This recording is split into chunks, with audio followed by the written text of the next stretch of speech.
Ever wondered how computers talk to each other? How do they share information, files, and even games? Well, it's all thanks to something called computer networking. Imagine a city where buildings are computers. These buildings or computers need to share information. But how can they do this? They can't just shout across the city, can they? That's where computer networking comes in. In our city of computers, the buildings are connected by roads. These roads represent the network cables in a real computer network. They are the physical paths along which information travels from one computer to another. Now, imagine there are different types of roads in our city.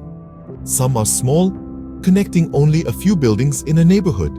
These are like local area networks, or LANs, which connect computers in a small area such as a home, office, or school.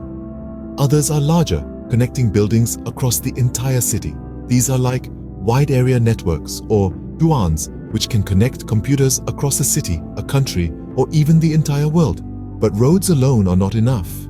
Our city also needs traffic lights and signs to direct the flow of traffic and ensure that cars reach their destinations safely and efficiently. In a computer network, these traffic lights and signs are represented by routers and switches. Routers and switches manage the flow of information across the network, ensuring that it reaches its intended destination. So, how does information actually travel along these roads? It's broken down into smaller pieces or packets, each of which is sent separately over the network. Imagine it like a jigsaw puzzle, with each piece being sent one by one and then reassembled at the destination. But how do the packets know where to go? That's where protocols like TCP/IP come in. Protocols are like the rules of the road. They dictate how packets are sent and received, ensuring that they reach their destination in the correct order and without errors. So, to recap, computer networking is like a city. Computers are the buildings, network cables are the roads, routers and switches are the traffic lights and signs, and protocols are the rules of the road. Together, they enable computers to talk to each other and share information no matter where they are. In this video, we've taken a journey through the city of computer networking, exploring its roads, traffic lights, and rules.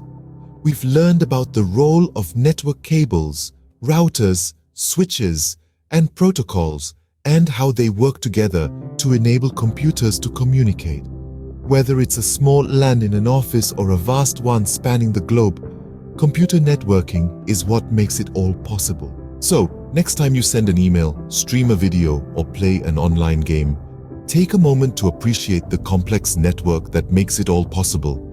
And remember, it's not magic, it's computer networking.